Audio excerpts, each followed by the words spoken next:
आप तो जानते ही हैं कि जहां जहां नरेंद्र मोदी साहब जाते हैं उसके बाद उनके नाम की चर्चा और पर्चा दोनों सुनाई देने लगता है। लेकिन ऐसा क्या हुआ कि पंजाब में जाने के बाद 1600 करोड़ रुपए देने के बाद कोई पंजाब में उनके नाम की चर्चा नहीं कर रहा। जानते हैं वजह क्या है?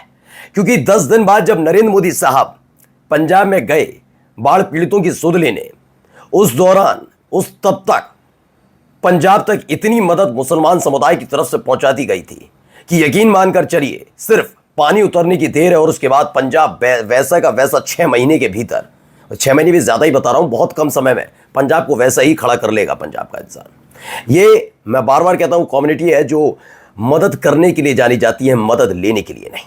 लेकिन आज मैं आपको दिखाता हूं खुद सिख समुदाय की तरफ से क्या कहा जा रहा है। जिस पर बीतती है वो जानता है। आपको ये दिखाऊंगा छोटे छोटे मासूम बच्चे जो अब सिर्फ पंजाब के लिए दुआ कर रहे हैं, जो पंजाब के लिए दान कर रहे हैं, जो पंजाब की मदद के लिए आगे आ रहे हैं, जो ये सोच रहे हैं कि मुल्क का एक हिस्सा जिसने हमें ताकत दी वो आज इस स्थिति में हमें आगे आना चाहिए। आज बच्चों से कम सीख लेना चाहिए। नहीं, ये नहीं, सिख समुदाय चाहता तो सरकार की तारीफ कर सकता था।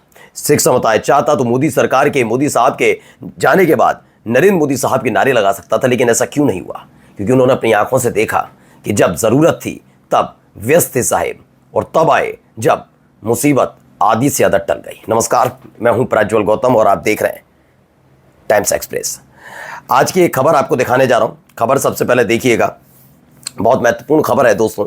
ये देखिए, इसमें आपको नजर आएगा एक मासूम बच्चा। ये मासूम बच्चे की दुआएं जरा देखिएगा, यकीन मानिए आप सैल्यूट जरूर करेंगे बच्चों। ए अल्लाह, पंजाब के लोगों की मदद फरमा।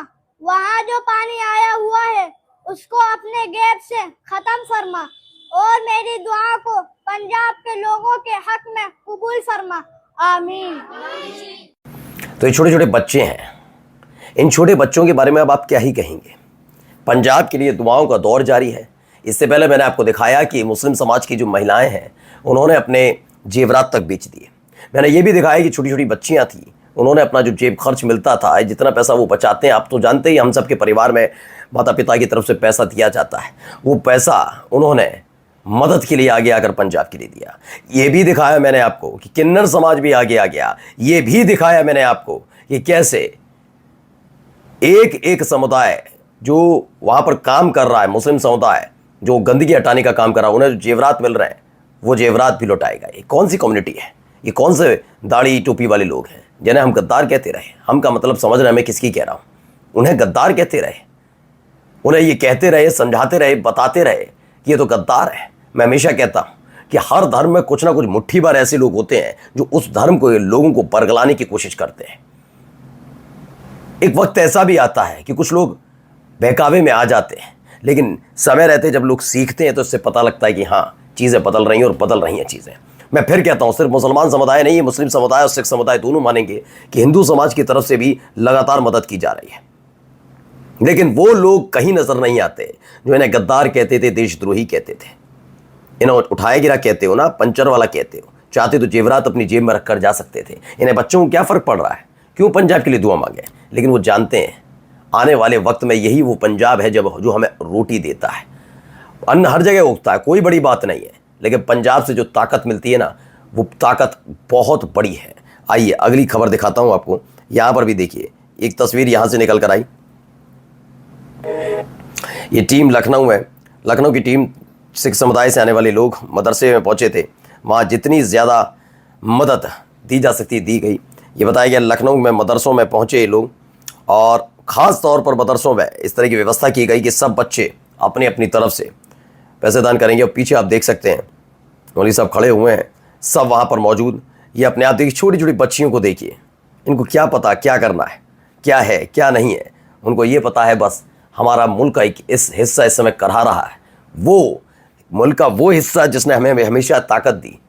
अच्छा, खुद भी मैं मानता हूँ कि आप चाहे किसी भी समुदाय से ताल्लुक़ रखते हो, सिख समुदाय से ना रखें कोई बात नहीं, लेकिन पहले आप 3 समुदाय हमारे यहाँ हैं, हिंदू, मुस्लिम और ईसाई। ये मैं तीनों समुदाय के लोगों को मैं जानता हूँ कि जब हम सिखों को देखते हैं तो कुछ अलग सा उत्साह आता है ना। कुछ लगता है ना कि यह ताकत का मतलब ये नहीं कह रहा कि ताकत केवल दबंगई वाली ताकत के साथ साथ उत्साह, ऊर्जा, जिंदगी जीने का तरीका, हम जिंदगी जी रहे हैं, मैं भी कह रहा हूं, मैं भी जिंदगी जी रहा हूं, लेकिन जिंदगी जीना कैसे होता है वो अलग है। हम संघर्ष के साथ जीकर भी मुस्कुराते नहीं हैं उतना, उस संघर्ष भी करते हैं, हमसे दुगनी तिगनी चौगनी मेहनत करते हैं, उसके बाद भी मुस्कुराते हैं। तो वो पंजाब है भाई, और उस पंजाब के लिए कौन आगे आया ये पंजाब याद रखेगा। आगे देखिए जरा, सुनिए भाई साहब क्या कह रहे हैं, सिख समुदाय से ताल्लुक रखते हैं, क्या कहना सुनिए। ਦੇਖਣ ਤਾਂ ਮਹੀਨੇ ਬਾਅਦ ਮੋਦੀ ਆਇਆ ਸੀ ਵੀ ਪੰਜਾਬ ਦੇ ਬੰਨ ਤੋੜੇ ਨੇ, ਪੰਜਾਬ ਕਿੰਨਾ ਕੁ ਟੁੱਟਿਆ, ਪਰ ਵੇਖ ਕੇ ਉਹਦੀਆਂ ਅੱਖਾਂ ਅੱਗੇ ਹਨੇਰਾ ਆ ਗਿਆ। ਪੰਜਾਬ ਟੁੱਟਿਆ ਨਹੀਂ, ਪੰਜਾਬ ਜੁੜਿਆ ਹੈ। ਚੜ੍ਹਦੇ ਪੰਜਾਬ ਨਾਲ ਲਹਿੰਦਾ ਪੰਜਾਬ ਜੁੜ ਗਿਆ, ਪੰਜਾਬ ਦੇ ਨਾਲ ਹਰਿਆਣਾ ਜੁੜ ਗਿਆ, ਰਾਜਸਥਾਨ ਜੁੜ ਗਿਆ, ਮੇਵਾਤ ਜੁੜ ਗਿਆ, ਯੂਪੀ ਜੁੜ ਗਈ। ਉਹ ਜਿੰਨਾ ਕੋ ਤੂੰ ਰਾਜਕੋਸ਼ ਫੰਡ ਜਾਰੀ ਕਰਨਾ ਨਾ, ਉਹਨੇ ਤਾਂ ਸਾਡੇ ਪੰਜਾਬ ਦੇ ਜਾਏ ਜਿਉਂਦੇ ਰਹਿਣ ਸਾਡੇ ਸਿੰਗਰ ਉਹ ਹੀ ਦੇਈ ਜਾਂਦੇ। ਮਨਕੀਰ ਤੋਲਖ ਵਰਗੇ ਹੋ ਗਏ, ਦਿਲਜੀਤ ਦੋਸਾਂਝ ਵਰਗੇ ਹੋ ਗਏ, ਕਿੰਨਿਆਂ ਦੇ ਨਾਮ ਲਈਏ ਉਹ ਜਿਨ੍ਹਾਂ 10-10 20-20 ਪਿੰਡ ਸੰਭਾਲੇ ਆ ਵੀ ਅਸੀਂ ਇਹਨਾਂ ਪਿੰਡਾਂ ਨੂੰ ਦੁਬਾਰਾ ਬਹਾਲ ਕਰਾਂਗੇ। ਇਹਨਾਂ ਟਰੈਕਟਰਾਂ ਦੇ ਲੰਗਰ ਲਾਤੇ, ਇਹਨਾਂ ਮੱਝਾਂ ਦੇ ਲੰਗਰ ਲਾਤੇ, ਜੋ ਕੁਝ ਚਾਹੀਦਾ ਉਹ ਕੁਝ ਪੰਜਾਬ ਨੂੰ ਇਹਨਾਂ ਦਿੱਤਾ, ਪੰਜਾਬ ਦੇ ਜਾਇਆਂ ਨੇ। तू की दे सकता है? समझिए आप, मैं समझा देता हूं। ये नरेंद्र मोदी साहब के शौर्य की कथा सुना रहे हैं। वो बता रहे हैं कि जितना तुमने पैसा दिया ना मोदी साहब, उतना तो पैसा हमारे यहाँ के सिंगर्स जो आम लोग हैं उन लोगों ने और सिंगर्स ने मिलकर इकट्ठा कर दिया। इनका कहना है कि इस आपदा में पंजाब, उत्तर प्रदेश, उत्तराखंड, हरियाणा, राजस्थान, उत्तराखंड सब एकजुट नजर आए। इन्होंने बताया कि आप ये सोच कर आए थे कि पंजाब टूट गया होगा, लेकिन पंजाब टूटा नहीं है। इसे देखकर भौचक्के रह गए मोदी साहब, ये कह रहे हैं। बिल्कुल यकीन मानकर चलिए। मेरा वो सवाल शुरुआत से एक ही था, आप प्रधान सेवक है ना, क्या जिम्मेदारी थी आपकी? आपकी दिक्कत क्या थी पंजाब से? पंजाब से क्या दिक्कत हो सकती है कि आपने एक ट्वीट तक नहीं किया था 9-10 दिनों में? क्या दिक्कत थी कि आपने राहत पैकेज नहीं दिया? कोई आपके आने से बाढ़ पीछे थोड़ी ना हट जाएगी। आपको राहत पैकेज देना चाहिए था, नहीं देना चाहिए था? पहली फुर्सत में सुध लेनी चाहिए थी, नहीं लेनी चाहिए थी? लेकिन आपने सुध नहीं ली, सुध ली ही नहीं आपने। दिक्कत यही तो है, नाराजगी और क्या। अफगानिस्तान की चिंता आपको हो गई, लेकिन इन लोगों की चिंता आपने नहीं की। क्यों? किसान आंदोलन वजह थी क्या? पंजाबियों की तरफ से उठी हुई वो आवाजें जो उनके हक हकूक की आवाजें थी, वो दिक्कत थी क्या? आपकी नींद में खलल डाल दी थी, वो दिक्कत थी क्या? दिक्कत ये थी कि जब आपका आंधी तूफान जलजला चल रहा था तब पंजाब ने आपको नकार दिया था, ये दिक्कत थी क्या? दिक्कत थी क्या, ये बताना पड़ेगा आपको। आइए आने वाली तस्वीर देखिए, एक और हैं भाई साहब, क्या कह रहे हैं। 7 मुस्लिम भाई आए हैं हमारे, वो जगह जगह से वहाँ अनाज भेज रहे हैं, पशुओं के लिए चारा भेज रहे हैं। मुस्लिम का काम है मोहब्बत बांटना, सिख का काम है मोहब्बत बांटना, ये लोग इंसानियत पर है। आज कहा सोए चड्डी गैंग वाले, मैं तो उनको पूछना चाहता हूँ, आज आप लोग क्यों नहीं किसी की मदद कर रहे हैं? सिर्फ आप लोग नफरत फैलाते हैं। सिख और मुस्लिम जो है इस देश में मोहब्बत बांटते हैं। और बिल्कुल हम भी आपसे कहते हैं कि हम भी उन्हीं कैटेगरी में। मैंने कहा ना, हर धर्म में एक संगठन होता है, काम करता है, उसी संगठन के बारे में ये बात कर रहे थे। कहाँ गए सारे के सारे? और जाने से पहले एक और खूबसूरत तस्वीर जरा आप देख ही लीजिए। भाई सत श्री अकाल, कितों आए हो तुसीं? सोनीपत से जी। ये सोनीपत तो ये भी नाल आया? अच्छा चले आए हो? चले आए। ते ये की लेके आए हो? मेडिसिन है सर। ये मोटरसाइकिल ते लेके आया भाई। कल कितने बजे तुरे सी? कल से। अच्छा कल दा तुरे होए, कितने रुके फिर रात? रास्ते में। रास्ते जी किते? ते ਤੁਹਾਡਾ ਉੱਤੇ ਕਾਹਦਾ ਕੰਮ ਹੈ? मेडिसिन का ही काम। अच्छा मेडिसिन का ही काम है। ये सारियां सेवा ਲਈ ਲੈ ਕੇ ਆਏ हैं। इतनी और भी है। अच्छा इन्नी ही हो रहा है जी। ਜਿਉਂਦਾ ਰਹਿ ਮੇਰਾ ਭਰਾ। ਆ ਜਾ ਪਹਿਲਾਂ ਰੋਟੀ ਪਾਣੀ ਖਾਣੇ ਆਪਾਂ।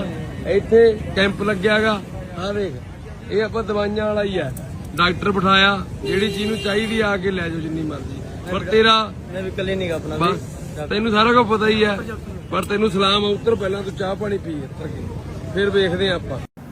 तो ये खूबसूरत तस्वीर भी, जिसको जो मदद पड़ पड़ी है वो पहुंच रहा है। सोनीपत से 500 किलोमीटर का सफर, ना शौक ना शौहरत, बस फर्ज। बाढ़ पीड़ितों के लिए दवाइयां लेकर पहुंचा ये सेवक। ये है असली हीरो जो सुर्खियों में नहीं दिलों में बसता है।